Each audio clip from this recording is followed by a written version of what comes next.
aquesta trobada reflexionarem sobre l'Agenda 2030, el pla global adoptat per l'Assemblea General de les Nacions Unides en 2015, que té com a repte equilibrar el desenvolupament econòmic, la inclusió social i també la sostenibilitat com a mesures per preservar el nostre planeta. Molt bona tarda, benvinguts i benvingudes. Comença una nova conferència del Cornellà Creació Fòrum. Porque el feminismo no es una etiqueta. Està tancant la finestra d'oportunitat per poder conservar de manera equitativa el 30% del planeta. La capacidad de endeudamiento de los europeos. Què tindrem en el futur en els nostres telèfons? Otro bombardeo. Está claro que bajan tipos para reanimar el endeudamiento o la capacidad de endeudamiento de los europeos con el objetivo de estimular ese tipo de gasto financiado con crédito.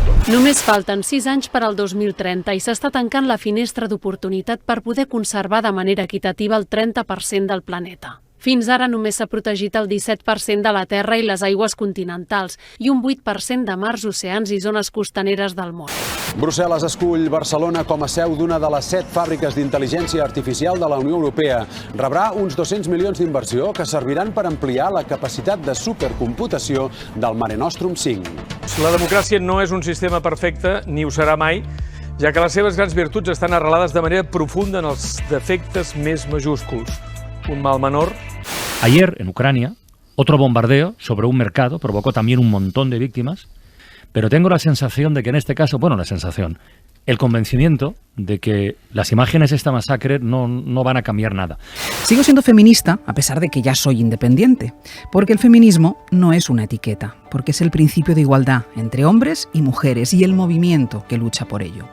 Pero una igualdad real en todo, en casa, en el trabajo, en el sueldo, en el acceso a los puestos directivos, en la forma como se vive la vuelta a casa en una noche solitaria, en la posibilidad de poder vestirse como una quiere, iguales en el efecto de un no dicho a otra persona, iguales en absolutamente todo.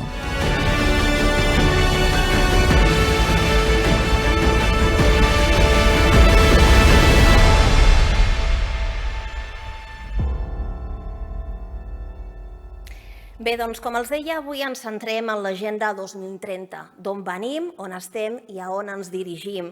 D'aquest pla global que aborda desafiaments com el propòsit de millora de les condicions de vida i protegir el planeta per a les generacions futures, molt important, amb un enfocament inclusiu i també equitatiu. De tot això ens parlaran les nostres convidades d'avui, que són la Cristina Gallach i la Patricia Espinosa. Cristina Gallach és secretària de la Junta Directiva i membre de Global Women Leaders Voice, una organització de dones líders compromeses en temes d'igualtat de gènere i de governança global i qui també va ser comissionada pel desenvolupament sostenible i l'Agenda 2030 i comissionada del Fons Next Generation de la Unió Europea. Per la seva banda, la Patricia Espinosa és ambaixadora emèrita de Mèxic i exsecretària executiva de la Convenció Marc de les Nacions Unides sobre el canvi climàtic. Ambdues duran a terme un cara a cara sota el títol L'Agenda 2030 sota pressió resistirà l'envestida? Ho veurem després. Dues convidades que poden parlar amb nom propi de tots aquests conceptes vinculats amb el canvi climàtic i amb la sostenibilitat. Benvingudes a les dues. Ambdues seran presentades per Felipe Campos, que és conseller delegat d'Aigües de Barcelona, companyia molt compromesa, com ja saben, amb la salut del planeta i amb una clara política d'acció climàtica i un full de ruta clau per donar resposta a l'agenda climàtica global. Felipe Campos té una amplíssima formació en ciències empresarials i en treball. MBA en Direcció i Administració d'Empreses, màster en Direcció de Recursos Humans i Organització, màster en Comunicació Empresarial i Corporativa, postgrau en Coaching, PNL i Lideratge d'Equips i màster ESADE, Social Management i Innovació i Emprenedoria. És un directiu amb una dilatada experiència a la direcció i gestió d'organitzacions no governamentals, amb més de 20 anys treballant en el tercer sector i a l'última dècada s'ha dedicat al món de la direcció i de la gestió de l'aigua amb la responsabilitat social des del sector empresarial. És membre destacat de diversos consells de direcció d'organitzacions, membre de patronats en fundacions i consells assessors en xarxes o en federacions, entre els quals destaca el seu nomenament l'any passat com a patró i president del Consell Assessor en la Fundació Princesa de Girona. Per cert, també té un premi Princesa de Girona Social de l'any 2013. També compta amb altres reconeixements com el Premi Nacional de Joventut del Ministeri de Sanitat, Serveis Socials i Igualtat del Govern d'Espanya l'any 2014 o el Premi Innovació Social 2018 en la categoria de Programa d'Innovació Social de l'Obra Social La Caixa de la Fundació Bancària La Caixa. Actualment és conseller delegat a la companyia Aigües de Barcelona, el grup Agbar, una de les companyies més antigues d'Espanya com a referent d'empresa metropolitana de gestió del cicle integral de l'aigua a la regió de Barcelona i també és conseller delegat a la companyia Ematsa a la ciutat de Tarragona. Delegat a la companyia, com deia, a Tarragona i compatibilitza totes aquestes funcions amb el seu càrrec de director corporatiu d'Acció Social Espanya en Agbar. El seu compromís i labor social sempre han estat presents en els seus més de 20 anys de trajectòria professional, la qual cosa també ha fet que segueixi vinculat en l'actualitat com a director general en una important institució catalana, l'Associació Educativa Ítaca, amb 47 anys d'experiència en el treball de la intervenció socioeducativa i acció comunitària a la ciutat de l'Hospitalet de Llobregat. I també és president de la xarxa d'entitats de temps lliure i acció social, garantint la igualtat d'oportunitats i la defensa dels drets dels infants, de joves i de les famílies en barris més vulnerables també de la localitat veïna. Com sempre, el nostre presentador Felipe Campos farà la presentació de les nostres convidades després del dinar. Estem desitjant escoltar aquesta presentació i també el face-to-face. Esperem que els agradi aquest dinar d'avui i tornem d'aquí una estona. Moltes gràcies per la seva atenció.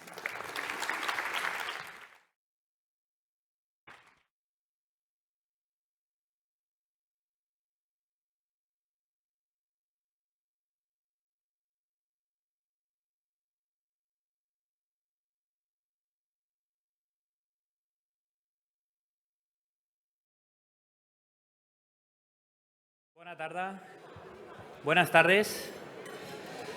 Les voy a pedir únicamente unos minutos para presentarles a las protagonistas del debate de hoy. Hoy estamos aquí en el Cornellà Creación. Yo creo que es un espacio privilegiado, un espacio para pensar, para reflexionar, un espacio consolidado como ese espacio necesario en los días que corren, que todo va muy deprisa, como un foro de debate. De debate en mayúsculas sobre grandes temas que nos ocupan hoy, no solo desde Cornellà, sino, como hemos podido ver en el vídeo de la introducción, en el mundo. Aquí se ha hablado de geopolítica, de relaciones internacionales, de las tendencias en inteligencia artificial o de la emergencia climática. Aunque hoy llueva, créanme, tenemos que seguir preocupados por la sequía. Y sobre todo otros temas destacados, todos ellos de una profunda relevancia y con aportes de gran calado. En la jornada de hoy contamos con dos protagonistas de referencia en el panorama político nacional e internacional, quienes dialogarán sobre un asunto de especial relevancia para la sostenibilidad de los países europeos. Sí, Europa. Sí, Agenda 2030. Seguramente muchos de ustedes lo han hablado en tertulias, con un café, o sobre la preocupación de lo que está pasando en el mundo. Necesitamos ese plan de acción hacia el desarrollo sostenible a favor de las personas, del planeta y de la justicia, y sobre todo de esa prosperidad basado en la alianza, en la paz universal y en ese acceso a la justicia que a veces tanto necesitamos. En un marco global marcado por los ODS, lo decíamos en la comida, creo que hemos superado entender que los colores representan claras oportunidades para las personas y sobre todo como Naciones Unidas ya hace 10 años condicionó las agendas de los países de la Unión Europea. Es un placer y todo un honor presentar a Patricia Espinosa y a Carmen Gallach. Y lo digo porque seguro que no soy el único que tiene muchísimas ganas de escucharlo. Ayer tuve la oportunidad, de cenar con Patricia, hoy de comer con Cristina. Ayer en la cena pude escuchar cómo Patricia Espinosa, una diplomática con más de 35 años de experiencia, en las negociaciones multilaterales y en relaciones internacionales, y una de las personas responsables en dar forma precisamente a la Agenda 2030 y de la inclusión del ODS 13, Acción por el Clima. Patricia es diplomática mexicana y ejerció del 2016 al 2022 como secretaria ejecutiva de la Convención Marco de las Naciones Unidas sobre Cambio Climático, que transformó con el fin de fortalecer su capacidad para contribuir en plena implementación el Acuerdo de París a nivel global. Patricia Espinosa ha tenido una larga relación con Europa, en la que ha ejercido como embajadora de Alemania, de Austria, Eslovenia y Eslovaquia. De hecho, en el año 2012 fue distinguida como embajadora emérita, una distinción solo otorgada a 5 diplomáticos mexicanos destacados. Hoy dirige la consultoría Open Point 5, desde la que apoya a entidades públicas y privadas hacia un futuro más próspero. Y junto a ella tenemos la oportunidad de escuchar la voz de otra gran mujer, Cristina Gallac, actualmente secretaria y miembro de Global Women Leaders Voices, una organización de mujeres líderes comprometidas con la construcción de un sistema internacional sostenible y equitativo en términos de género. Cristina fue entre el 2018 y 2020 comisionada para el Desarrollo Sostenible y Agenda 2030, encargándose de coordinar la implementación de los ODS en España. Periodista de profesión, fue corresponsal de la agencia EFE en Moscú, en Bruselas y durante más de 10 años portavoz de Javier Solana, en aquel entonces secretario general de la OTAN. En 2014, el entonces secretario general de Naciones Unidas la nombró secretaria general adjunta de Naciones Unidas para la Comunicación e Información Pública, cargo que ejerció hasta el 2017. En la actualidad colabora con varias universidades y es miembro de la red internacional Women International Security, dirigida a promover a las mujeres en los ámbitos de la seguridad y defensa de la Unión Europea, de la OTAN y de sus Estados miembros. Y en el 2009, el Financial Times la eligió como una de las 30 personas más influyentes en instituciones europeas. Sus currículos nos dejan sin aliento. Yo creo que si tuviéramos que repasar detalle a detalle, no nos quedaría tiempo para lo que realmente hoy es importante, que es escuchar su visión sobre la Agenda 2030 en Europa, una hoja de ruta con un impacto real sobre el desarrollo social, económico y ambiental de Europa. Todo un reto global que debe de liderar Europa y que impregna las políticas de los países europeos. Por eso les pido un fortísimo aplauso y les dejo con ellas y que disfrutemos todos de sus reflexiones. Muchísimas gracias.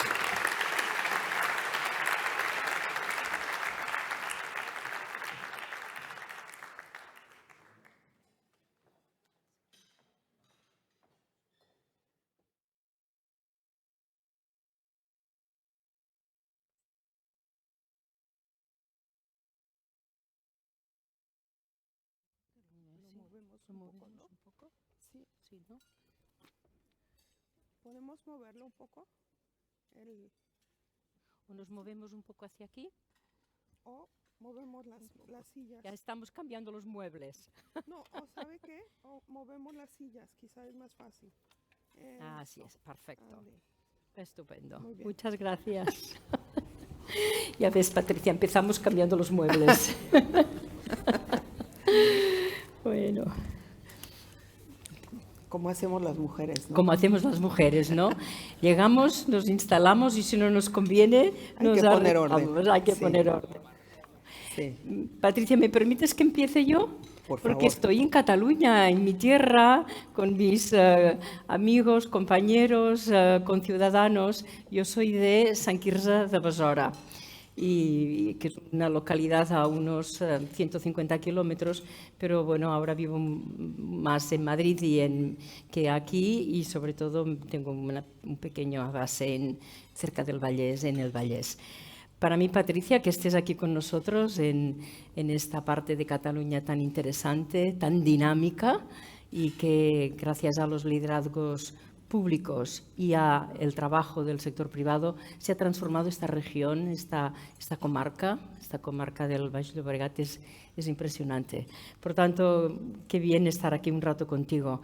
Y hemos estado un rato muy agradable, realmente muy interesante la conversación con todos.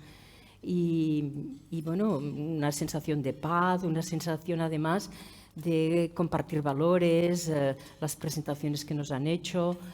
Pero, Patricia, yo estoy muy preocupada. Yo siento que estamos en un momento de gran peligro. Y si repaso los últimos acontecimientos y un poco mi histórico personal de haber trabajado como periodista en la antigua Unión Soviética o como diplomática y funcionaria en la OTAN o en la Unión Europea o en Naciones Unidas, contigo además, yo creo que no habíamos visto una situación tan difícil como la actual. Me gustaría saber qué piensas. ¿Estamos en un momento tan peligroso? Bueno, en primer lugar, Cristina, déjame agradecer a la alcaldía por la invitación y también a Aguas de Barcelona, a la Caixa, a todos las instituciones que apoyan este foro y felicitarlos por tener un foro de esta naturaleza que yo creo que es muy importante para que en distintos lugares se den diálogos sobre temas que a todos nos interesan, nos importan y que pues desgraciadamente normalmente estamos enfocados en los grandes foros, las grandes conferencias de Naciones Unidas, los grandes eventos globales, cosa que pues obviamente está muy bien, pero también es importante que los mensajes y la comprensión de las situaciones vaya permeando. Así es que felicidades por este gran foro y es un privilegio para mí poder estar con ustedes y poder estar contigo, Cristina, a quien admiro y además pues afortunada de haber tenido oportunidad de trabajar contigo en otros momentos, siempre en torno a esta temática de desarrollo sostenible. Bueno, sin duda hay evidentes signos de que estamos en un momento particularmente complicado. Vemos una tendencia hacia el aislacionismo, hacia una creencia de que los países pueden manejar y abordar sus problemáticas sin tener en cuenta lo que ocurre más allá de sus fronteras, cosa que va totalmente en contra de la realidad, de la evidencia clara que tenemos, en donde comentábamos ayer, por ejemplo, el día de hoy difícilmente podemos encontrar un producto que podamos decir, no, pues este es alemán, porque todos los productos, o este es mexicano, o este es, ¿no? Quizá el aguacate, por ejemplo, en el caso de México, porque, bueno, pero realmente las cadenas de valor nos las a que, así como todos nos hemos convertido un poco en ciudadanos del mundo, pues también las economías son economías que están vinculadas con distintas partes del mundo. Entonces, esa es una tendencia que va literalmente en contra de lo que está ocurriendo en la realidad. El uso unilateral de las sanciones, de las tarifas, de los impuestos, como un arma de presión política, también va, por lo tanto, totalmente en contra de la lógica que nos indicaría normalmente un análisis serio de la economía. Por primera vez también, otra vez, estamos viendo que hay planteamientos serios de apropiarse de territorios, cuando realmente después de la Segunda Guerra Mundial, pues el mundo había llegado a la conclusión, la comunidad internacional había llegado a la conclusión de que no debemos de hacer eso porque, bueno, no es algo que no le conviene a nadie, lleva inevitablemente a guerras y de hecho, pues como sabemos, la definición de las fronteras fue un proceso largo y muy complicado. Entonces, eso realmente es un tema, es un aspecto insólito. Y también estamos viendo entonces un aumento en el gasto de armamento y defensa y una reducción en ayuda al desarrollo. Entonces, todo este escenario, pues sí es sin duda complicado. Hay muchos analistas que nos dicen claramente que, bueno, esto sí, si seguimos así, pues podemos llegar a una situación en donde veamos, de hecho, el aumento en el gasto de armamento tiene que ver un poco con el temor de una guerra que se pueda expandir más allá de los lugares donde están. Una guerra en Europa, por ejemplo, ¿no? Una guerra en Europa en donde yo, sinceramente, desde pequeña, cuando estudiaba historia, yo veía, no, pues en Europa nunca más va a haber una guerra. ¿Por qué? Porque ya hay una historia que tiene que prevalecer. Así que sí, es un momento muy complicado. Sin embargo, la verdad es que yo creo que sí debemos de verlo también como un momento de oportunidad para poder tener, es como una señal de atención, una señal de alarma que más que llevarnos a la parálisis, nos debe de llevar a una actitud mucho más proactiva y una actitud muy abierta para encontrar soluciones y para trabajar conjuntamente. Me gusta que siempre tienes este tono diplomático. Patricia es una gran diplomática, la he visto yo en acción, y encontrar incluso en este momento, ¿no? que parece que es como una tormenta perfecta, ¿no? La tormenta esa que no nos trae el agua que necesitamos, sino que nos trae desastres, ¿no? Que está compuesta, pues esta tormenta por la agenda de desarrollo y de equidad muy amenazada, ¿no? Amenazada por los desafíos geopolíticos, los desafíos sociales, los desafíos económicos, pero sí tienes razón que hay que intentar analizar cómo podemos sacar, ¿no? de esta tormenta y de este momento de peligrosidad algunas lecciones positivas. Pero mira, yo creo que además tú lo viviste muy bien también. En el año 2015, se ha dicho ya aquí, cuando se aprobó la Agenda 2030, los Objetivos de Desarrollo Sostenible, todos estábamos convencidos de que esa agenda positiva de transformación, que además era global, era para todos, era como un contrato social, era algo aceptado urbi et orbi. Yo no vi en esa ceremonia de adopción tan emocionante en septiembre del 2015, estuvo incluso el Papa, te acordarás, ¿no? Vinieron todos los jefes de Estado y de Gobierno por parte de España, el rey de España. Salimos con un mensaje positivo de acción, sabíamos que era muy difícil, pero ¿qué es lo que ocurre ahora? Ahora, ponerse el pin parece incluso que sea un acto político, un acto que en algunos sectores, en algunos espacios, es criticado.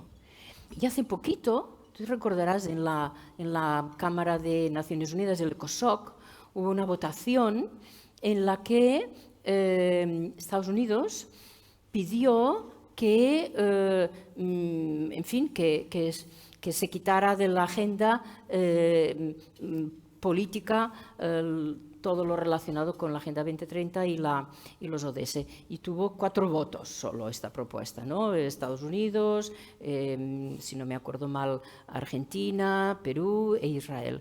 Pero, ¿se nos ha transformado esta agenda en un peligro? Yo quisiera compartir, Cristina, aquí un pasaje personal. Sí. Yo tuve la oportunidad de participar en el grupo de alto nivel que elaboró el informe, que dio el primer informe comisionado por el entonces secretario general Ban Ki-moon, sobre las metas de desarrollo sostenible. Que, bueno, en ese momento no se llamaban así porque el nombre se le puso después, ¿verdad? Pero en ese momento éramos un grupo de expertos para trabajar en una agenda post-2015. ¿Por qué post-2015? Porque si ustedes recuerdan también al llegar al año 2000, ahí fue cuando se había hecho la cumbre del milenio, en donde se adoptaron una serie de metas, las metas de desarrollo del milenio, y entonces pues en 2003 el secretario general dijo, no vamos a llegar, entonces hay que ver qué agenda vamos a poner para los próximos, en este caso, 15 años. Entonces, yo lo comento porque así de ambiciosa como quedó la agenda de los ODS, la verdad es que sí tuvimos un análisis muy a fondo de la viabilidad de los objetivos que se estaban poniendo en esa agenda. ¿Por qué? Porque pues para mí, por ejemplo, como parte del grupo de expertos, era muy importante entender, demos un ejemplo, el tema de la eliminación de la pobreza o la eliminación del hambre. ¿Realmente lo podemos plantear seriamente o no? ¿O realmente es una cosa aspiracional, pero que no tenemos los elementos para saber si se va a poder alcanzar o no? Francamente, sí hubo un trabajo de investigación a fondo y de definición clara de por qué podíamos pensar que sí era posible. Entonces eso, la verdad es que ha sido, de alguna manera yo diría que es la hoja de ruta para el futuro, para el mundo del futuro que queremos, en donde ninguna persona en el mundo, como dice la agenda, se queda atrás. Ahora, ¿qué pasó? Un gran entusiasmo en 2015, ¿no? 2015 produjo dos grandes resultados a nivel global, la agenda de los ODS y el Acuerdo de París. En mi opinión, esos dos instrumentos multilaterales, que son probablemente la aportación más importante de las Naciones Unidas en los últimos años, esos dos instrumentos nos dan una hoja de ruta perfecta sobre lo que hay que hacer, lo que tenemos que hacer a todos niveles, no solamente los gobiernos nacionales, las empresas, los gobiernos locales, las organizaciones de la sociedad civil. Me llamó la atención también, sinceramente, después de haber estado ya en mucho trabajo en Naciones Unidas, que los ODS fueron incorporados en muchas empresas, ¿no? Entonces yo lo vi como por primera vez un instrumento de la ONU está siendo asumido por las empresas, ¿no? En donde no había realmente una obligación.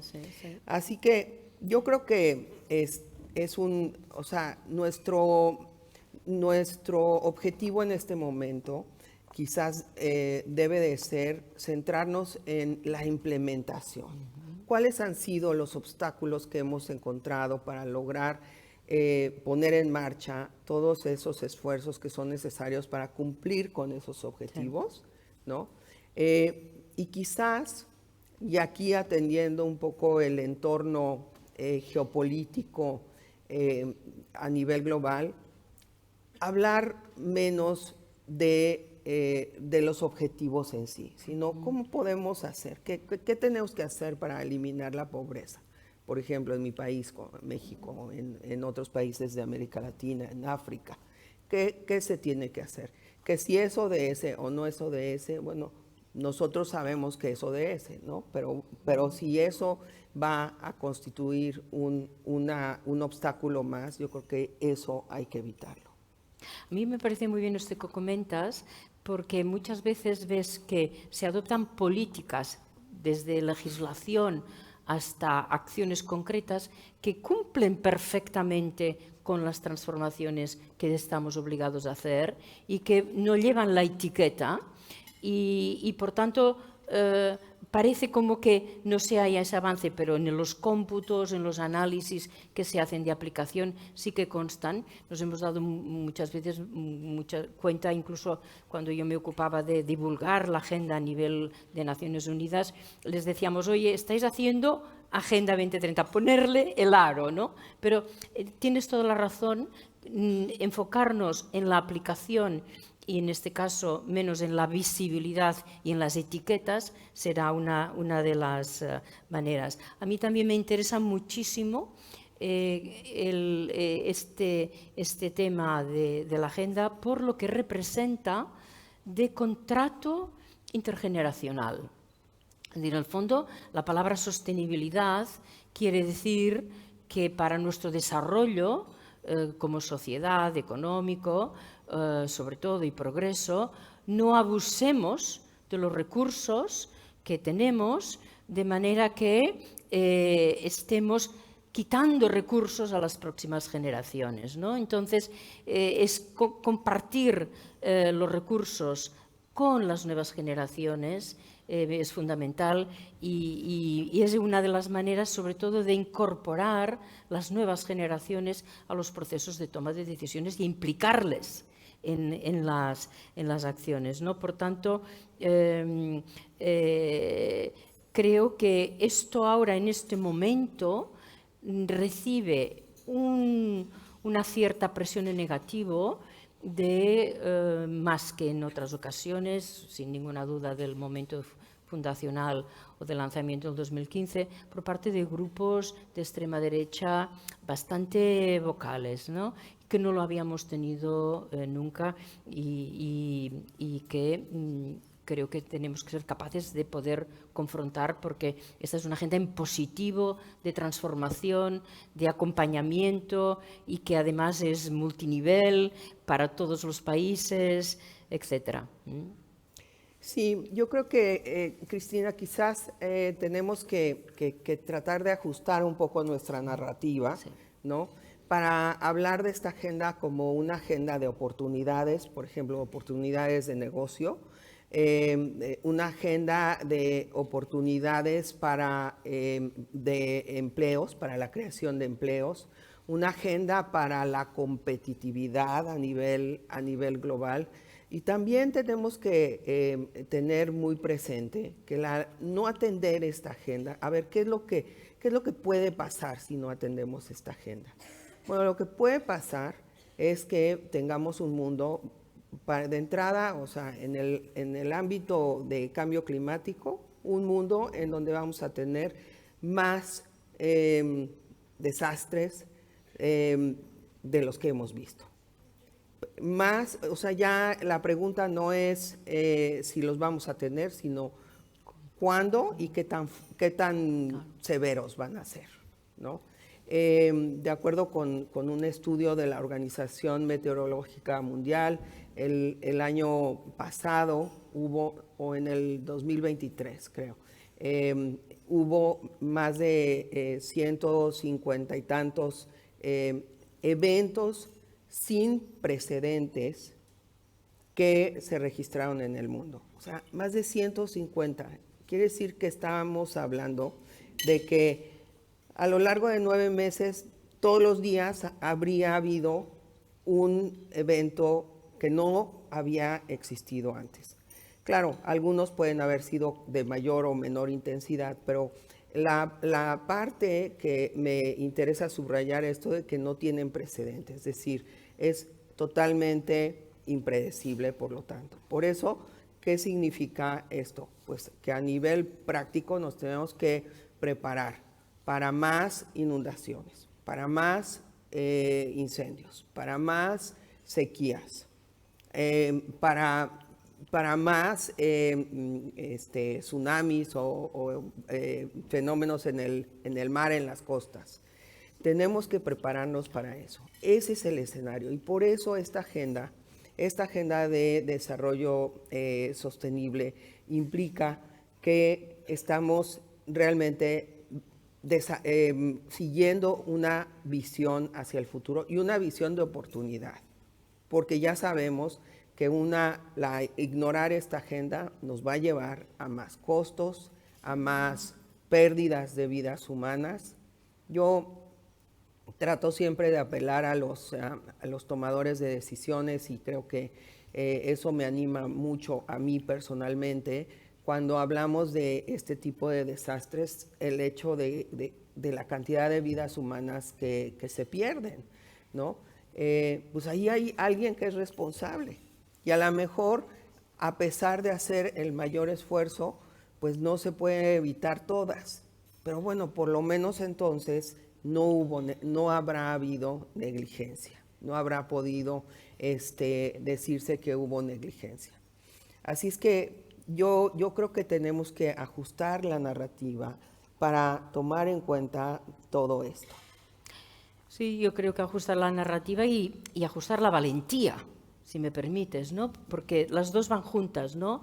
Explicar, transparencia y resiliencia para la adaptación que hay que hacer, porque precisamente hemos tenido ahora fenómenos que nos han posicionado. Tú hablabas de los fenómenos meteorológicos, pero también tuvimos la pandemia, que causó un estrago socioeconómico muy grave. En Europa tuvimos los fondos, y los tenemos todavía, los fondos de recuperación, pero muchas partes del planeta no los tuvieron. Tú conoces muy bien toda la zona de América Latina, ¿verdad? Sin un Banco Central Europeo, sin una Comisión Europea que se endeudara para poder haber las inversiones, ¿no? Y vendrá otra pandemia, o sea, de eso no cabe duda. Sí, sí, sí. Bueno, pues ya que hemos entrado en ver cómo adaptamos, ¿tú crees, Patricia, que lo que está haciendo la Unión Europea en este momento es adaptarse o salirse del carril? Adaptarse el Green New Deal, ¿no? de la legislatura 19-24, que ha sido un plan fabuloso, apreciado, líder en el mundo, que ha posicionado a Europa como la fuerza transformadora. Pero ¿y si resulta que en lugar de adaptarnos lo que estamos es esquivando el tema? ¿Te preocupa? ¿Te preocupa que entremos ahora en una fase de que este Green New Deal, que le llamamos ahora el Clean Deal, sea tan clean que quede todo diluido? Primero, bueno, tú eres la experta en Europa, entonces no, ahorita pero tú conoces muy bien.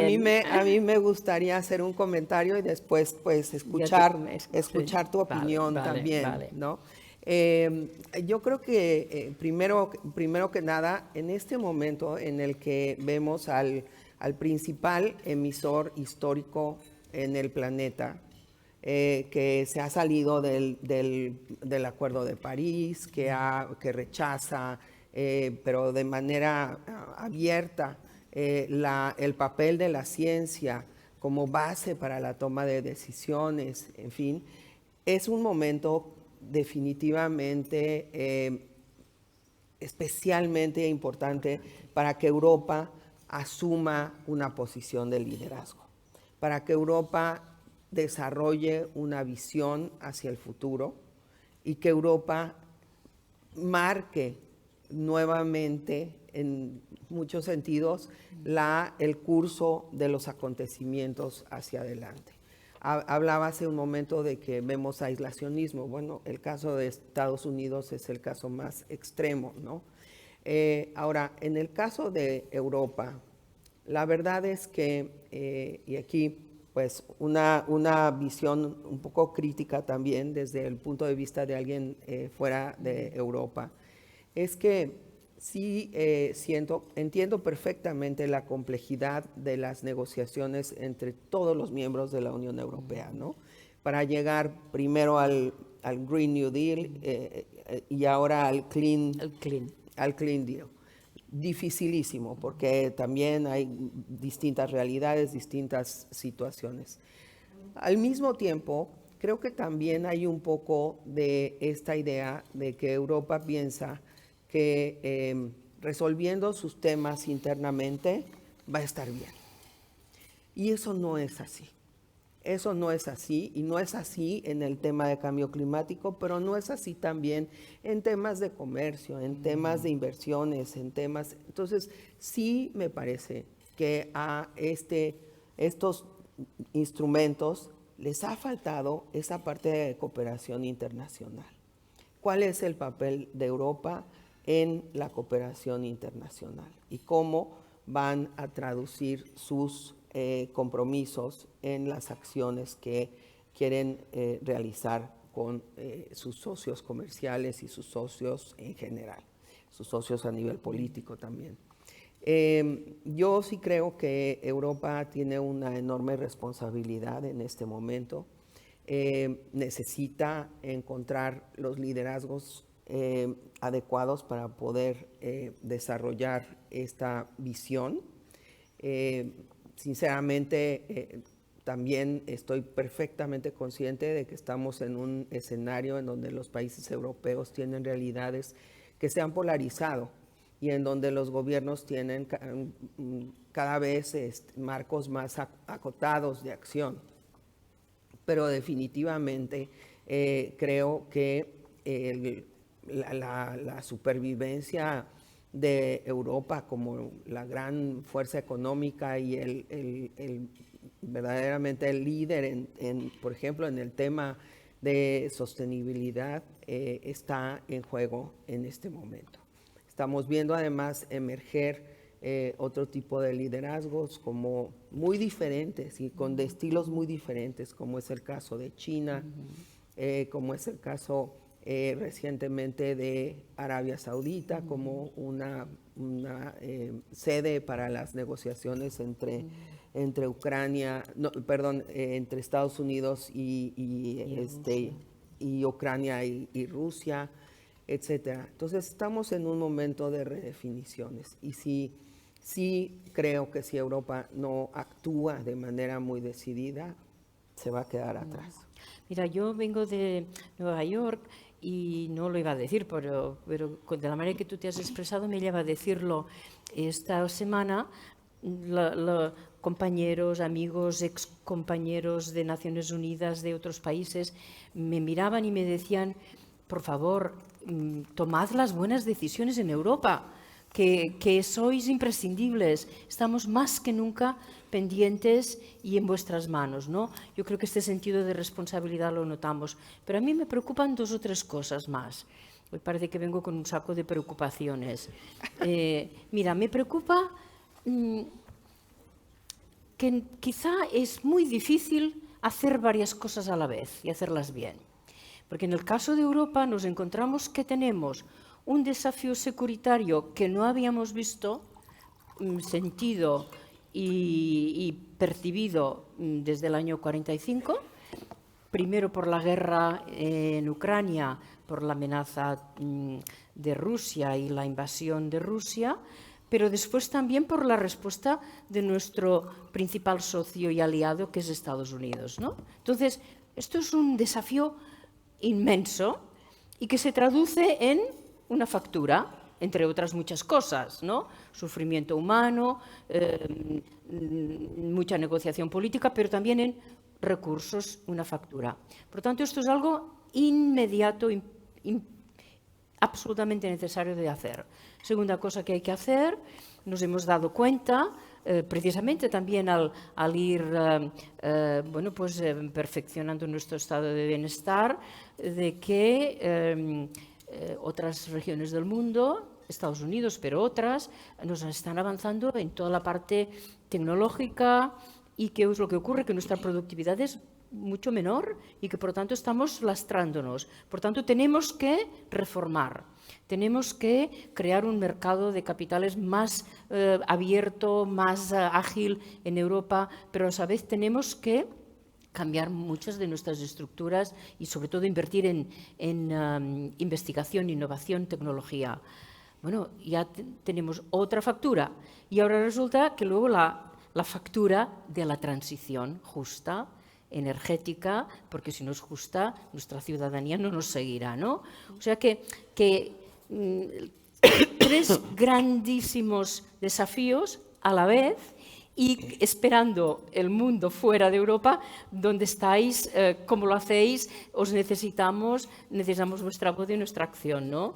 Estamos realmente en el centro de la tormenta, ¿no?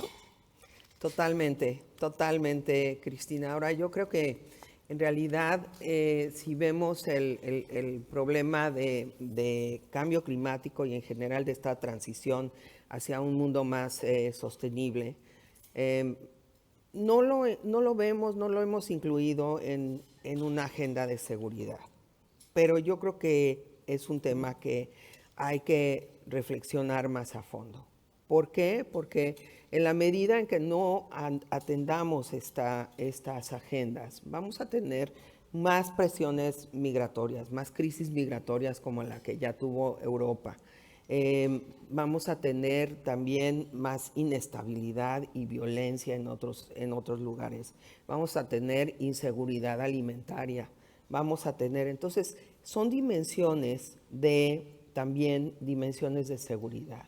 Claro, entonces cuando hablamos de seguridad y hablamos de gasto en defensa, por ejemplo, ¿no? Estamos hablando de gasto en armamento, gasto en la ampliación de los ejércitos, etcétera. Pues creo que hay una dimensión también que tiene que ver con la promoción del desarrollo sostenible más allá de las fronteras. Yo creo que como idea es fundamental, pero en estos momentos traslada esta idea a el este de Europa, donde tenemos países que sienten realmente una amenaza, que la viven, que personas pierden la vida, ¿no? Y que se destrozan y se destruyen territorios. Y es como complejo, ¿no? Que se exige mucha voluntad, sobre todo para los dirigentes que tienen que elegir, ¿no? Invierto yo en innovación para mejorar mi competitividad, invierto en ejército y en armamento para defenderme, o invierto en una transición justa, ¿no? Son unos dilemas grandes y que, bueno, menos mal que no tenemos que resolver hoy, ¿no? Pero que nos van a acompañar, pero ojalá nos acompañen relativamente poco, porque el momento también tiene una urgencia. Los tiempos son de urgencia, ¿no? Yo creo que sobre esto, nada más quizás un comentario, yo creo que el tema es tener una visión, o por lo menos una idea general de cuál debe de ser la trayectoria y empezar a tomar decisiones con una perspectiva de mediano y largo plazo. Y entender también que todas estas decisiones y estos cambios se van a realizar de manera paulatina. No se trata de pensar en que ya, mañana tiene que haber un nuevo entendimiento total sobre qué va a ser las acciones para fortalecer la defensa en Europa. No va a ser así, pero sí ir poniendo sobre la mesa los temas y ojalá con cierto sentido de urgencia ir avanzando. ¿Quieres que comentemos un poco más Estados Unidos?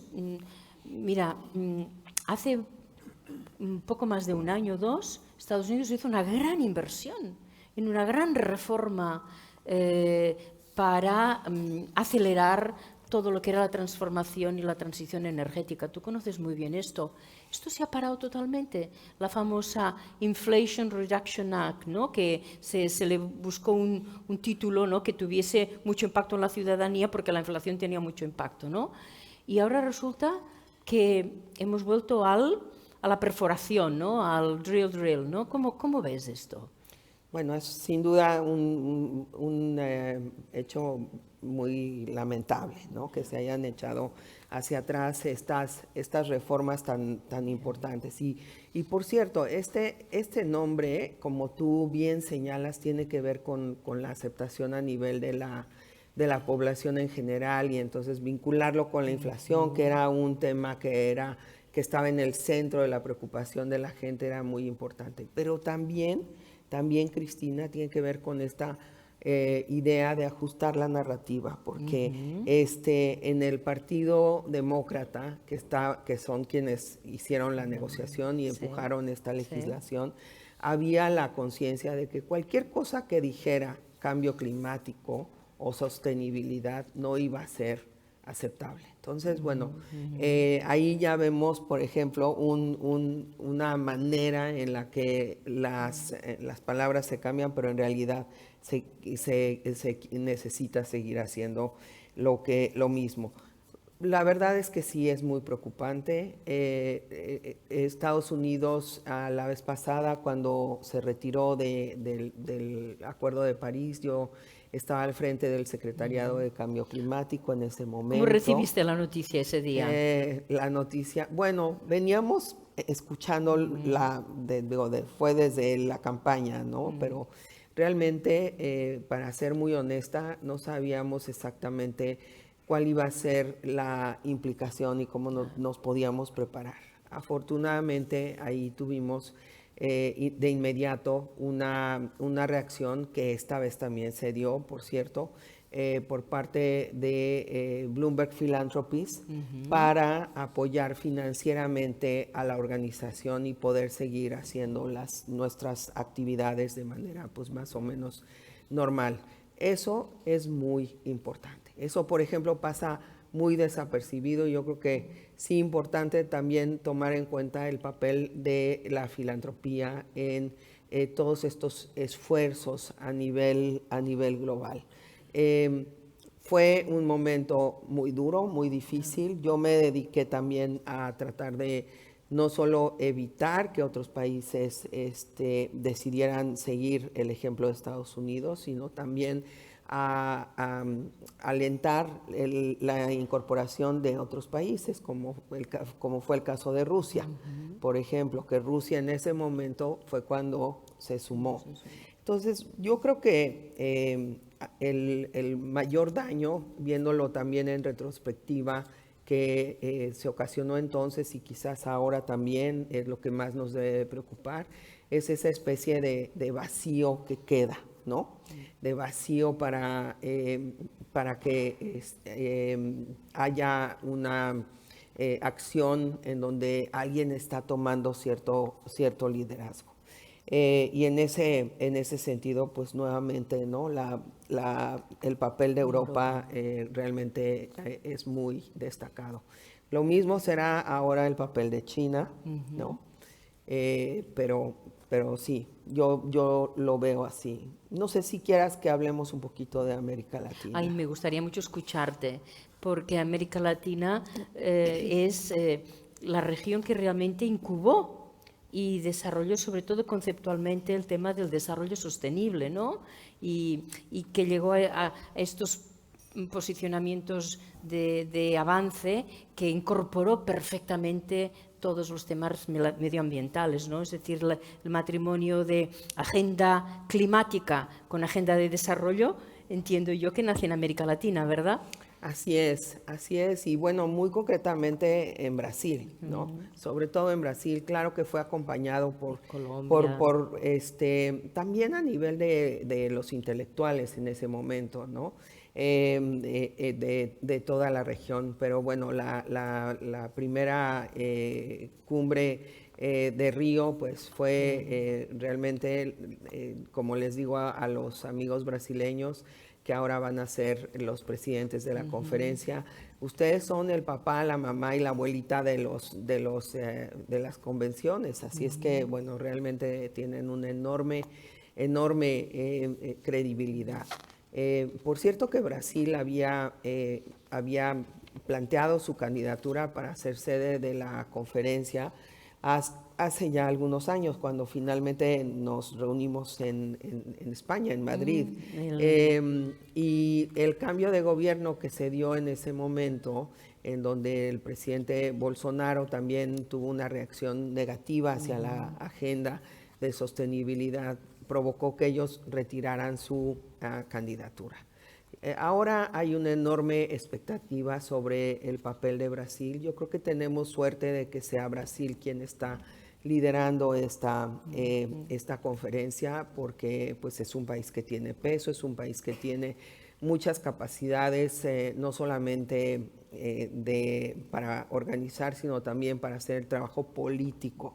Brasil es miembro del G20, también es miembro del BRICS Plus, también es miembro del G77, tiene pertenencias múltiples en distintos grupos de negociación que les permiten tener un diálogo privilegiado sobre distintos temas. Ahora, hay que ir manejando las expectativas y yo pienso que la manera de abordar esta conferencia y digamos en general los esfuerzos hacia adelante es centrarnos en la implementación de acciones concretas, de proyectos concretos en materia de energía, en materia de agua, en materia de tratamiento de desechos, de manejo de desechos, en materia de agricultura. Agricultura, por cierto, es una de las fuentes, agricultura y ganadería, o sea, land use, es una de las fuentes principales de emisiones en América Latina y el Caribe. Entonces, ese es un tema importante. Y bueno, por supuesto, bosques y pues ahora también mercados de carbono. Vamos a seguir con muchísimo interés esta próxima conferencia en Belén, además en el corazón de la Amazonia, donde hay una identidad tan intensa, ¿no?, entre medio ambiente, sostenibilidad y progreso. Pero yo no quiero dejar a nuestros amigos sin que podamos abordar otro tema, que es el tema relacionado con los derechos, relacionado con la inclusión, relacionado con las instituciones, ¿no?, que también se nos está quebrando. Mira, hay una sopa de letras que es la ESG, que es la Environment, Social y Governance, ¿no?, que está siendo muy atacada, pero también está siendo muy atacada otro acrónimo que forma parte de esta sopa de letras de los ambientes internacionales, que es la D de diversidad, I de inclusión y E de igualdad en inglés, ¿no?, equality. Y ahora le añaden también la A de accesibilidad.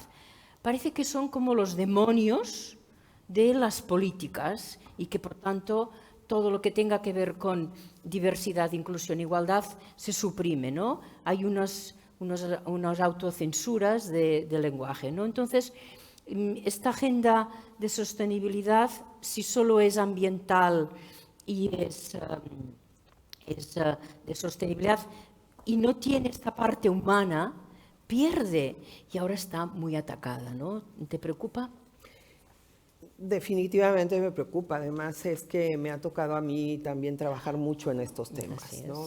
Creo que el tema de igualdad de género y de equidad y de inclusión, del reconocimiento de la diversidad, son temas muy importantes. Yo estuve en la conferencia de Beijing personalmente, que acaba de cumplir 30 años de que se celebró y bueno, y que el resultado sigue siendo... ¿Estabas como diplomática de tu país? Estaba como diplomática y a nosotros nos tocó, bueno, a México, a una de las... Yo era así como la penúltima de la delegación, ¿no? Y eran todas así grandes personajes de la política y de organizaciones sociales. Y entonces una de ellas, una embajadora, le pidieron que hiciera la negociación de la declaración política de Beijing.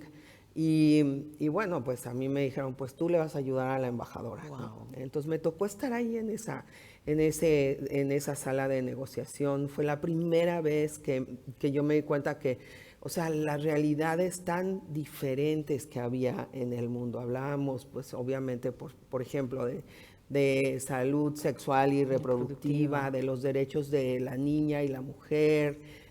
Hablábamos de distintas cosas y la verdad es que aprendí muchísimo ahí cómo hay opiniones tan encontradas.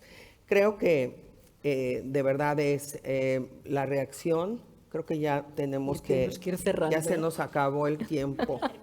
Terminamos ahora. Sin problema, terminen. Bueno, entonces, simplemente terminar en esta pregunta diciendo, yo creo que en parte esta reacción que estamos viendo tiene que ver con el avance que hemos logrado tener en esta agenda.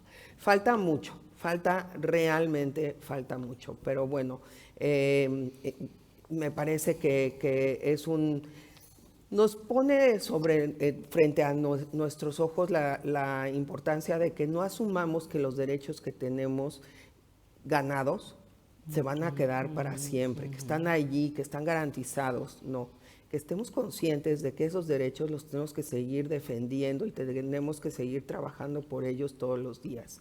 ¿Por qué? Pues porque hay mecanismos que modifican esos acuerdos. Entonces, si todos aquellos que nos resultan importantes, y aquí estamos hablando, digamos, de afectarnos, si hablamos también de la agenda de diversidad más la agenda de género, estamos hablando de un, no sé, 60 y tantos % de la población en el mundo. Entonces, eso no puede ser algo que quede sin respuesta. Muy interesante. Yo solamente quiero decir que esa cumbre fue la que quedará en la memoria de, sobre todo yo creo que las mujeres, pero seguro que los hombres también, cuando Hillary Clinton dijo los derechos humanos son derechos de la mujer y los derechos de la mujer son derechos humanos, ¿no? Y ahí nos animamos todos pues, para seguir adelante. Y para mí también es un mensaje esto que dices tú de trasladar en nuestra acción cotidiana laboral, familiar, en todos nuestros ámbitos de consumo, pues todo lo que podamos hacer para que se cumplan estos grandes marcos de transformación que nos hemos dado. Bueno, pues yo quiero pedir por favor un aplauso para nuestras ponentes, Cristina Dayac y Patricia Espinosa. Gracias.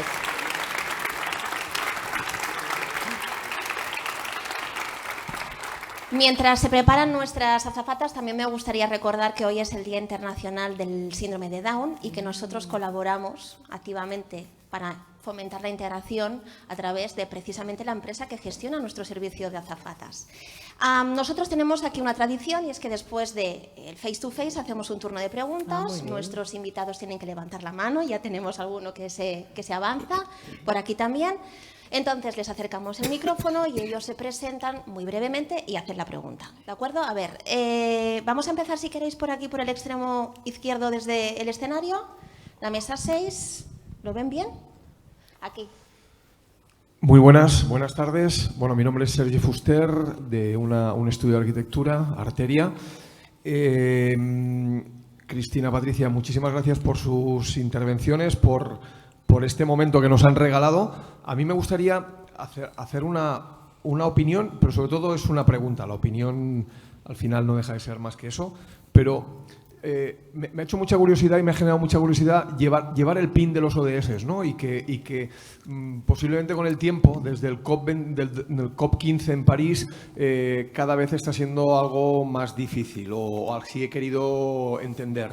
Bien, también posiblemente, y esta es la opinión, ¿no?, el declive que desde el COP15 a lo que va siendo los COPs año a año, yo no he podido asistir a ninguno, pero por las noticias que lees, cada vez vamos un poco más en bajo, en vez de superarnos, ¿no?, de lo que llegó a ser esa cumbre, que fue maravillosa porque todo el mundo parecía que estaba de acuerdo, sobre todo de los que al final tienen un poco el orden de las decisiones, ¿no? Mi pregunta, al final, relacionada con esto y con lo que usted ha dicho del PIN de los ODS, es, ¿nos podría dar su opinión valiente y experta de lo que falta para que todos sepamos y podamos fomentar este desarrollo y objetivos que se creó después de los objetivos del milenio, ¿no?, y que le llamábamos objetivos de desarrollo sostenible, y que después de 10 años la sensación, y yo creo que esto va más, es de desconcierto, ¿no?, si me lo permiten. Al final parece que el cambio significa bienestar y sostenibilidad. ¿Cuál es la opinión? Por favor, gracias. Voy a decir una frase. Llevar el PIN es mostrar una voluntad. Es un acto de voluntad, de fidelidad, de compromiso con una agenda de transformación para todos. Pero, claro, la voluntad tiene que aposentarse en una serie de leyes que harán nuestros gobiernos. En los países democráticos los elegimos nosotros, normas que se deciden a nivel internacional, donde toda esta negociación que Patricia conoce también es muy compleja, y luego que haya recursos, pues porque cualquier transformación requiere recursos para poder ejecutarse, ¿no? Por tanto, la voluntad tiene que venir seguida de acción individual, pero también de muchas acciones colectivas. Sí, no, definitivamente es, quizás me gustaría centrarlo nuevamente en la parte que tiene que ver con las acciones que hay que tomar para poder cumplir con esas metas. Y la verdad es que es muy importante también tomar en cuenta que cada comunidad, cada realidad, cada ciudad, cada país es diferente. Incluso dentro del mismo país, ustedes aquí en España lo saben muy bien, las realidades son muy diferentes, ¿no? Realidades políticas, económicas, sociales, religiosas, de todo tipo inciden. Entonces, lo importante es tener un plan hacia ese objetivo. En mi opinión, en eso es en donde debemos de concentrar la atención. Y quisiera hacer un comentario sobre su comentario sobre las conferencias de cambio climático.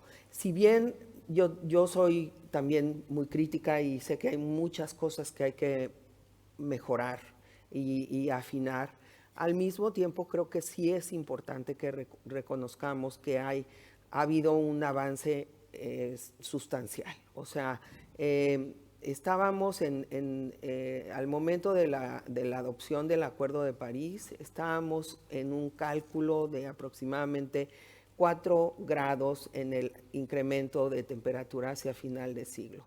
Actualmente, bueno, dependiendo de cuáles son las métricas que se usan, pero digamos, está más o menos aceptado que estamos hablando de un rango de entre el 2.1 y 2.7 o 2.8. Entonces, realmente creo que ahí hay ya un avance específico. Ahora, de todas maneras, esto es resultado, sí, de la guía que da la conferencia, pero más que nada de las acciones que se toman sobre el terreno, que han tomado, que están tomando empresas, que están tomando algunos países, que están tomando también algunas comunidades. Entonces, con respecto a la conferencia proporciona el marco general. Y se ha convertido, yo diría, en una buena plataforma para poder impulsar estas acciones y dar lo que en inglés llamamos el momentum, ¿no? Crear ese ambiente en donde todo el mundo quiere ser parte de esto. Y yo creo que eso es lo que ha provocado que pues, se han casi vuelto inmanejables porque son demasiado grandes. Pero creo que sí es importante como que también veamos la parte positiva. Muy bien, pues, ¿más preguntas?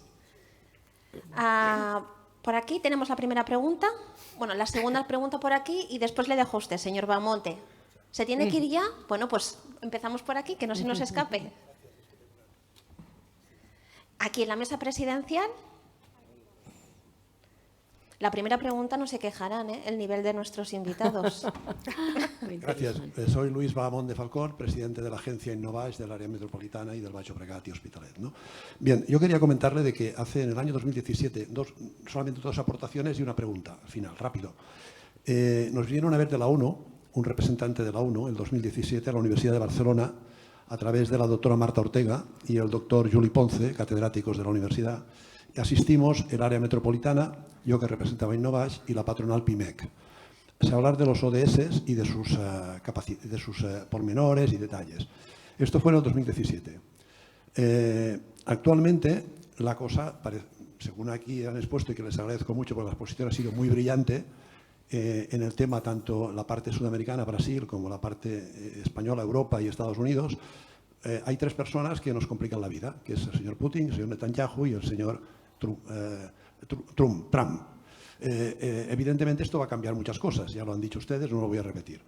En este año, como cada año hacemos, cada bianual, se organiza el Simposio Internacional de Derecho Consinter, que es brasileño, la editorial Juruá. Yo formo parte del comité de la editorial Juruá. Entonces vamos a tener el congreso aquí en Barcelona en noviembre, del 13 al 15. Se va a hablar de estos temas también. Está el doctor Bochené, que es juez federal de Brasil, que forma parte de la parte científica del Congreso, y el otro es el doctor profesor David Vallespín de la Universidad de Barcelona. Se hace un año en la Complutense y un año se hace aquí en Barcelona, y este año vendrán de Brasil más del 50% de asistentes, también jueces, federales, políticos, etc. Creo que es un marco también importante para ver en noviembre, supongo que habrán cambiado algunas cosas, no tantas.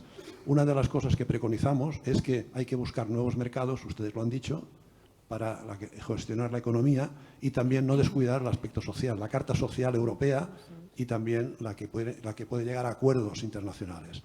En el tema de la discapacidad, el tema de la inserción laboral, en ello algunas personas saben que estoy muy metido en ello desde hace muchos años, poniendo en marcha fundación de personas con discapacidad, una planta farmacéutica, etc. Es un tema que preocupa a mucha gente, más de la que parece, pero que todavía falta plasmar algunas leyes que todavía no están escritas. Por eso le agradecer que se comente, que se hable de que la agencia ODS, el ODS está muy bien, pero no descuidemos el aspecto social de los ODS. Que no nos lleve la prisa del armamento, la prisa de mejorar la economía, la prisa de muchos indicadores, y usted lo ha dicho muy bien, que no descuidemos que por poner en marcha los indicadores y asegurarnos de ellos, descuidemos la Carta Social Europea y la Carta Social Internacional de las Naciones Unidas, ¿no? Muchas gracias. Bueno, pues vamos con... ¿Quieren añadir alguna reflexión a la reflexión? ¿O pasamos a la siguiente pregunta? ¿Sí? Venga, pues aquí tenemos en esta mesa... No te me escapes, aquí. Tenemos una pregunta. Usted hace trampas, señor Bamonte. Usted las tiene en la mesa presidencial, ¿eh? Hace trampas. Venga. Buenas tardes. Soy empresario de Cornellá desde hace 49 años y también en el Bajo Llobregat, del mundo textil. Mi pregunta no es ecológica, sino del mundo político, aprovechando que usted viene del mundo mexicano. ¿Qué opina usted con este político, por decir algo, llamado Trump, y el equilibrio chino?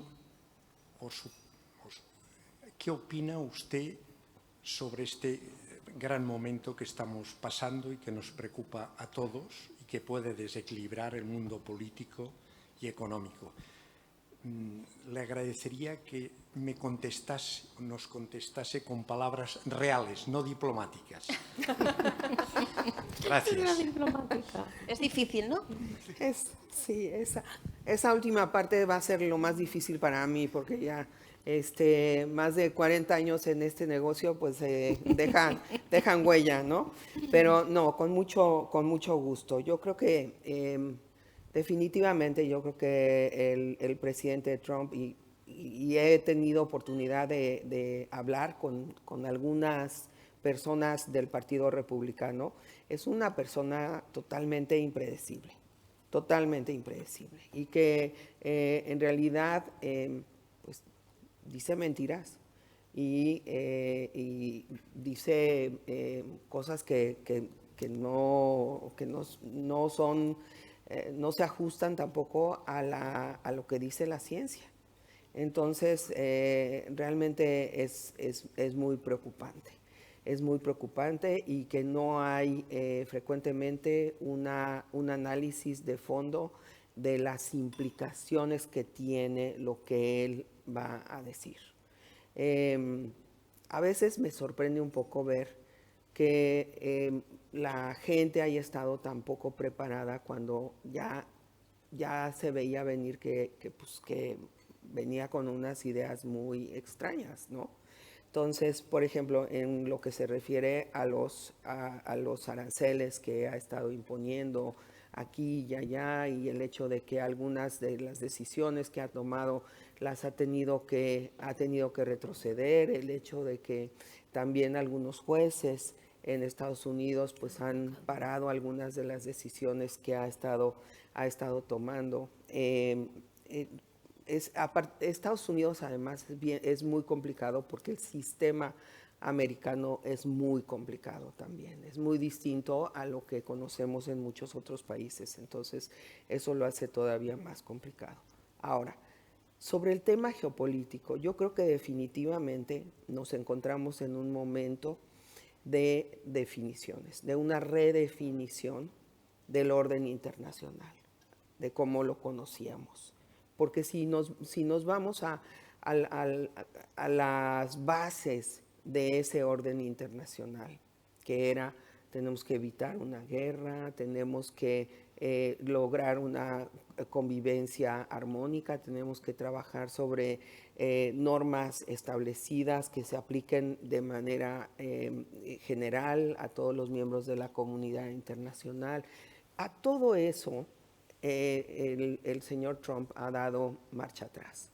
Y eso significa que entonces el mundo como lo hemos conocido y las reglas que han regido en el mundo como las hemos conocido, pues están siendo debilitadas. Por otro lado, también ya veíamos un surgimiento de pues un país, China, y quizá también otros en el mundo en desarrollo, con un enorme vigor y con una enorme capacidad capacidad económica, pero además también, sobre todo en el caso de China, una enorme capacidad de influencia a nivel político en todo el mundo en desarrollo. Entonces creo que, digamos, las cosas son difíciles de ver, pero de predecir, sobre todo por lo impredecible que es el señor. Pero si hoy me preguntan, yo diría que Estados Unidos está yendo hacia un aislamiento y China está enfrentando una oportunidad de convertirse en un líder a nivel global. Lo que yo he conocido de China ha sido que ellos han preferido estar más bien siempre acompañados con un líder que sea del mundo occidental, digamos. Habrá que ver si la dirigencia en China ahora toma la decisión de ir adelante con ese liderazgo, independientemente de que su aliado, su contraparte más que aliado, ¿no? Su contraparte natural ya no la van a tener. No sé qué piensas tú, Cristina. En fin, poco añadiría, ¿no? Sin ninguna duda es un momento de cambio y convulsión, y debido a lo que dices de la impredictibilidad del presidente Trump, tenemos que estar preparados para muchísimos frentes y no tenemos fuerza. Y para estar tan pendientes de todos los frentes que se nos está abriendo, ¿no? Y en segundo lugar, el rol de China en las instituciones que antes nos hemos referido está creciendo. En las instituciones multilaterales, tanto en Naciones Unidas, con discreción, pero está ahí, pero también en las que se van generando los BRICS Plus. Por tanto, sí, el riesgo que tenemos es que nos encontremos con un trío China, Rusia y Estados Unidos, en los que Europa no tenga ese papel que todos queremos y deseamos que tiene, ¿no? No sé si hay más preguntas. Sí, tenemos justo otra pregunta en la mesa anterior y será la última pregunta porque por tiempo no nos da tiempo a hacer más preguntas, ¿de acuerdo? Aquí el chico de la camisa azul celeste. Hola, muchísimas gracias por la charla, por compartir su experiencia y sus conocimientos. A esto último que usted ha comentado, que la geopolítica mundial está cambiando y probablemente China esté teniendo un mayor peso. A mí, como joven, la Agenda 2030 me gustan sus directrices. Ya podemos hablar cómo se apliquen o no, que eso obviamente está muy abierto el rango. Pero lo que es las directrices a mí me gustan, creo que es donde la sociedad humana debería de tirar. Solo que me gustaría saber su opinión, que al decir que China va a estar probablemente, digámoslo que en el primer eslabón en la geopolítica principal, Asia produce el 52% de la contaminación mundial. El 30% lo produce China, el 10% alrededor, son cifras, lo produce la India. Estados Unidos produce el 12%, Europa produce el 17%. A mí me genera cierta inquietud pensar en las generaciones, que el continente europeo con un 17% de contaminación, Europa con un 12%, América del Sur tampoco está muy lejos, o sea, está bajita también, no es que contamine mucho, que nosotros estamos aplicando y siendo tan duros con nosotros, con nuestras sociedades, cuando estamos realmente bastante avanzadas y estamos como dejando de lado la sociedad china, que contamina mucho. En el 2015-2017 empezaron a aplicar el plan de innovación para el desarrollo chino, pero después de 8 años yo lo único que he visto en China es que han seguido abriendo plantas de carbón. En Europa esto sería una locura que el gobierno español mañana dijera vamos a abrir una planta de carbón. De hecho, estamos cerrando centrales nucleares, que es una energía que podríamos rebatir si es limpia o no limpia o qué nos daría para el futuro. Me gustaría saber su opinión en eso, en plan, ¿estamos dejándole a lo mejor el desarrollo a un país el cual dice que sí, pero no está mirando por el cambio climático, no está mirando por el futuro? Y estamos siendo duros quizás con una sociedad que está en auge y que estamos en el mejor en todos los desarrollos, tanto en igualdad, tanto en desarrollo sostenible, en un montón de cosas que nosotros somos punteros. Eso, y bueno, a opinión personal creo que estamos un poco más adelante de lo que a veces nos criticamos nosotros, somos muy duros y quizás no estamos mirando alrededor o los socios con los que nos estamos intentando aliar, sobre todo en el continente asiático. Los jóvenes. De acuerdo. Bueno, este debate sobre el papel de China justamente en el tema de emisiones está muy presente, ¿no? Y de hecho está muy presente en las negociaciones y es precisamente por eso por lo que las negociaciones se hacen muy complicadas. Pero yo creo que esta visión es importante que la complementemos con algunos elementos, ¿no? Por ejemplo, una es, si bien actualmente China es el primer emisor de CO2, de gases de efecto invernadero en el mundo, históricamente el principal emisor, o sea, quiere decir que si contamos todas las emisiones que se han hecho desde que se lleva un registro, ¿verdad? Sí, históricamente el principal emisor ha sido Estados Unidos, ¿sí? Eso es digamos, y en el caso de Europa, no sé cuál es el segundo. Europa es el segundo emisor históricamente. ¿Sí?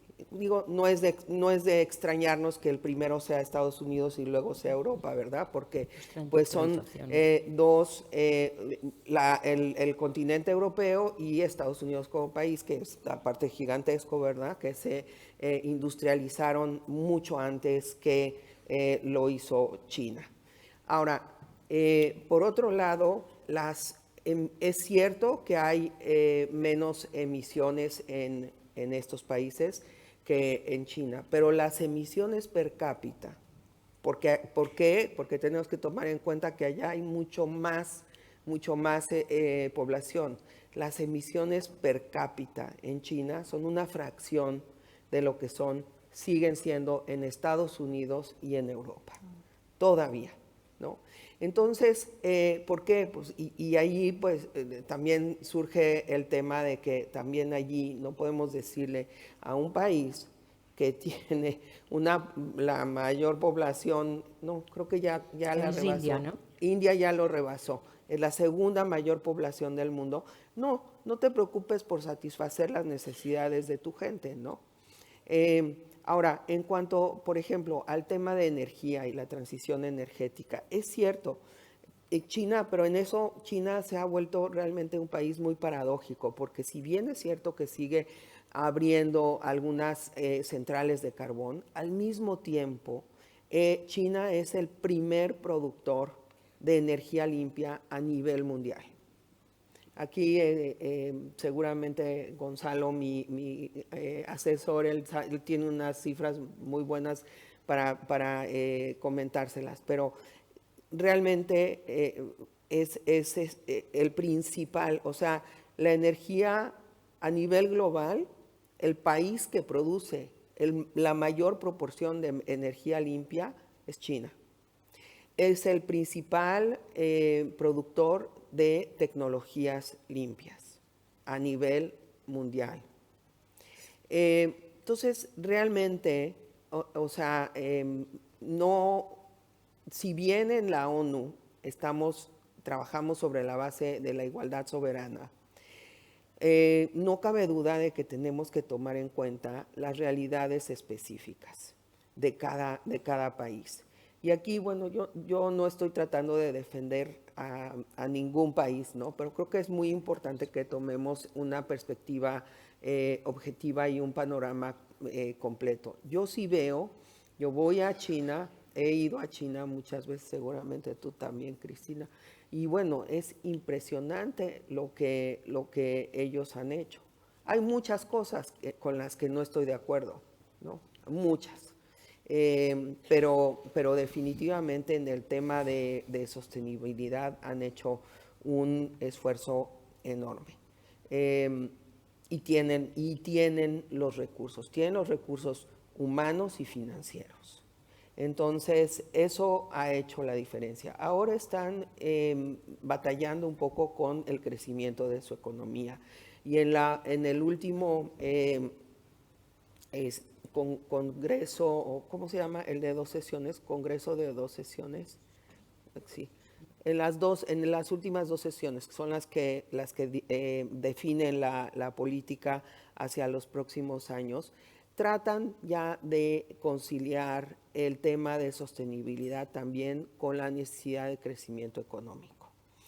Yo lo veo también como un esfuerzo pragmático de seguir haciendo lo que están haciendo, pero de plantearlo en un contexto, digamos, que sea más aceptable a nivel internacional.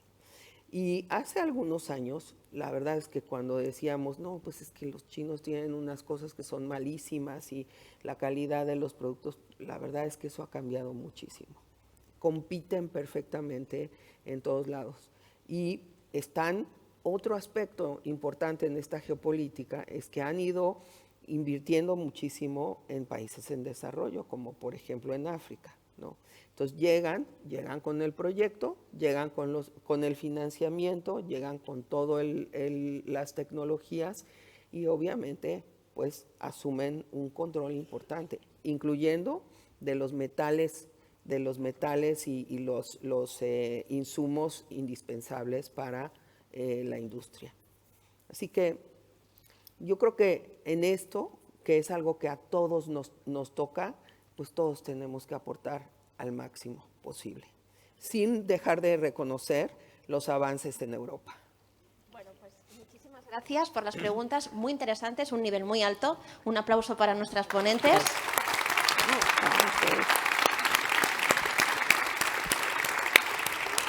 La verdad es que cuando tenemos esta categoría de invitados, da gusto y sacamos un poquito de pecho, ¿eh? Nos gusta este nivel. La siguiente cita ya será después de Semana Santa, porque aunque parezca mentira, estamos en primavera y ya está la Semana Santa a la vuelta de la esquina. Será a finales de mayo, también como ya saben aquí, en este mismo escenario. En este caso también con otro face-to-face sobre digitalización en Europa. Será entre Ramón López de Mántaras, fundador del Instituto de Investigación de Inteligencia Artificial, y la periodista y presentadora del programa Revolució 4.0 de TV3, Chantal Llavina. Les esperamos como siempre. Muchísimas gracias por acompañarnos. Visítenos en nuestras redes sociales y felices vacaciones de Pascua. Gracias. Muchas gracias.